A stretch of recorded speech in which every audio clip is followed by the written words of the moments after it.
Para a gente entender melhor os caminhos da investigação do Master, eu converso agora com o advogado Hugo Leonardo, que vai tirar as dúvidas da gente aqui. Doutor Hugo, muito obrigado pela presença aqui no News Noite, viu?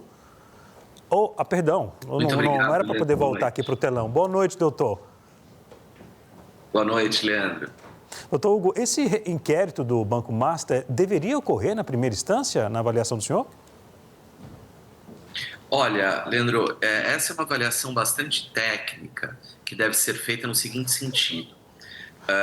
Quando há uma investigação que envolva pessoas com foro especial, né, em razão do cargo que ocupa, essa investigação passa a tramitar nos respectivos tribunais. No caso do Supremo Tribunal Federal, necessariamente deve haver um deputado, um senador, um ministro investigado para que haja a competência do Supremo Tribunal Federal para agir e conduzir essas investigações.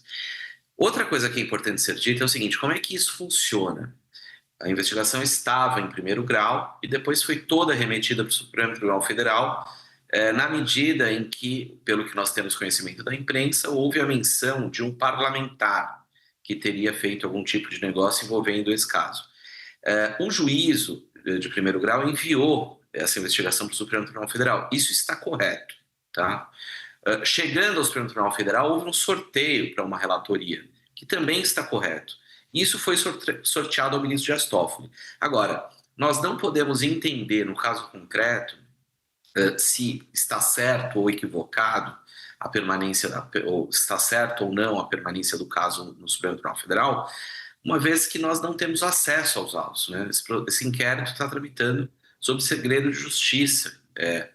Até mesmo os advogados que estão trabalhando no caso estão reclamando, quer dizer, da falta de acesso, inclusive como nós lemos na imprensa esta semana, que haviam depoimentos marcados e foram redesignados em razão da ausência de prévio acesso às defesas, coisa que o próprio Supremo Tribunal Federal possui uma súmula vinculante, quer dizer, esse acesso já deveria ter sido liberado aos advogados.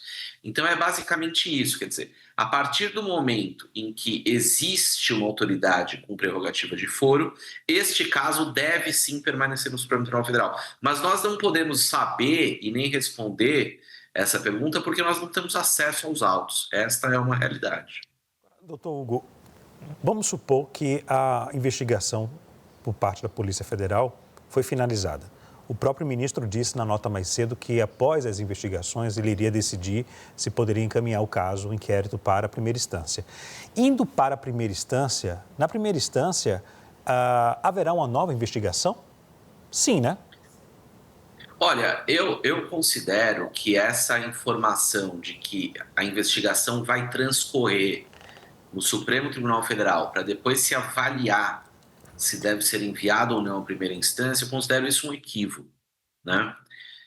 Se foi isso exatamente que pretendeu dizer o ministro, isso é uma visão, na minha opinião, bastante equivocada. A investigação ela já deve tramitar na comarca, quer dizer, na jurisdição própria, respeitado inclusive um princípio constitucional, uma garantia que é a garantia do juiz natural, quer dizer, o juiz, a instância onde vai tramitar um processo ou uma investigação, não se escolhe, isso está previsto em lei. Então, havendo uma pessoa com foro especial, e este foro sendo o Supremo Tribunal Federal, essa investigação deve permanecer. Não havendo, ela deve descer para a primeira instância. É isso que diz a lei, ponto final. É isso que diz a lei, a Constituição e etc. Então, não precisa esperar o encerramento de uma investigação, pelo contrário, ela já deve, desde o início, tramitar no foro adequado. Agora, muitas vezes o que ocorre é o fato dela estar tramitando ou em primeiro grau, ou no Tribunal de Justiça, segunda instância, ou perante o STJ, STF, e essa competência é alterada em razão do próprio encontro ou do esclarecimento de eventual circunstância. Quer dizer, alguém que estava investigado deixa de ser investigado, ou porque se esclareceu que ele não teve participação alguma no crime, ou eventualmente se decida pela cisão daquela investigação, que também é possível. Quer dizer, vamos cindir a investigação para tais sujeitos e para outros essa investigação desce à primeira instância. Isso também é absolutamente possível. Tudo isso, de novo, Leandro, a gente não consegue bem compreender e fazer uma análise por falta de acesso a esses elementos todos que constam dessas investigações. Nós sabemos pela imprensa, inclusive, que isso pouquíssimas pessoas tiveram acesso dentro do próprio gabinete do ministro, Procurador-Geral da República, etc., algumas pessoas da Polícia Federal em especial, mas o fato é que isso não está claro para ninguém, uma vez que nós não temos acesso às circunstâncias que poderiam e deveriam definir os rumos da investigação. Hugo, deixa-me ver se eu entendi. O procedimento ideal, então, seria já encaminhar todo o inquérito para a primeira instância e não esperar por uma finalização de uma investigação, é isso? A análise tem que ser feita a todo instante, tá certo? Quer dizer, agora, tem que se analisar agora. Existe alguém investigado com foro especial? Ou seja, alguém que demande aquela investigação estar no Supremo? Não, não existe. Então, que desça, que vá à primeira instância. Existe alguém de outra ordem? Existe alguém com foro especial hoje investigado no inquérito? Existe. Então, permanece no Supremo. Isso independe de como está a investigação, percebe?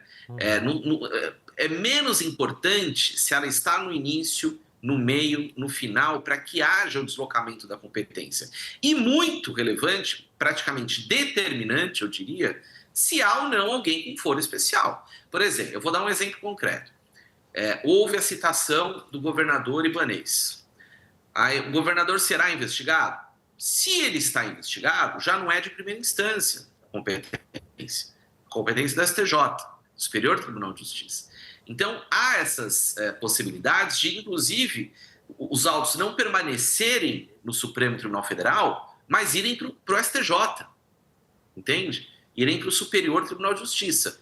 Se houver a convicção de que o governador ou outro governador ou outra autoridade que tenha um foro perante o STJ esteja investigada.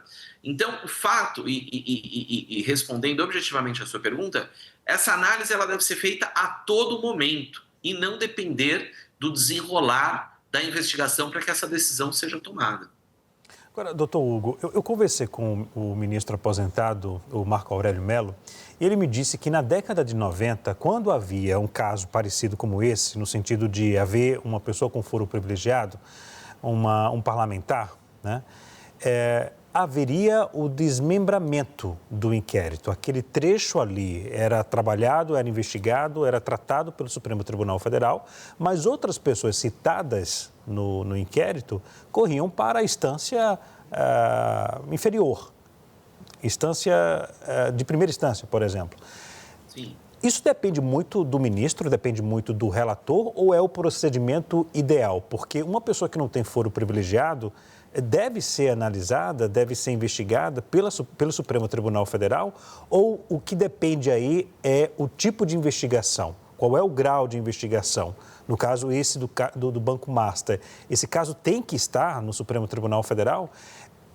Qual a sua avaliação? Qual é o procedimento adequado? Depende do relator ou depende do assunto? Olha, Leandro, essa fala do ministro Marco Aurélio é verdadeira. Na década de 90, havia esse entendimento do Supremo Tribunal Federal. Quando houve a ação penal 470, apelidada de mensalão, o Supremo alterou seu entendimento. Alterou seu entendimento e disse o seguinte: não, agora todas as pessoas envolvidas no mesmo caso serão julgadas perante o Supremo Tribunal Federal se houver alguns dos réus com foro especial. Então, no mensalão, por exemplo, havia pessoas que tinham a prerrogativa do foro, outras não. Né? Para dar um exemplo, o Marcos Valério. Marcos Valério era um publicitário e, no entanto, ele foi julgado pelo Supremo Tribunal Federal porque o Supremo, naquele momento, decidiu, né? O seu entendimento passou a ser este. Na época de outros processamentos perante o Supremo Tribunal Federal, essa competência, quer dizer, esse entendimento foi sendo reformulado.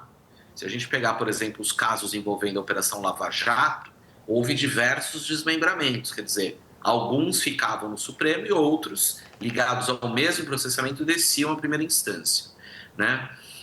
No caso, por exemplo, dos atos de 8 de janeiro, que foi julgado, o Supremo manteve esse entendimento de tratar tudo perante o Supremo Tribunal Federal, incluindo quem não tivesse foro. Tanto é que nós vimos diversos manifestantes que não tinham foro especial sendo julgados pelo Supremo. Mas aí houve uma mudança, quer dizer, não era mais o plenário, passou a ser na turma.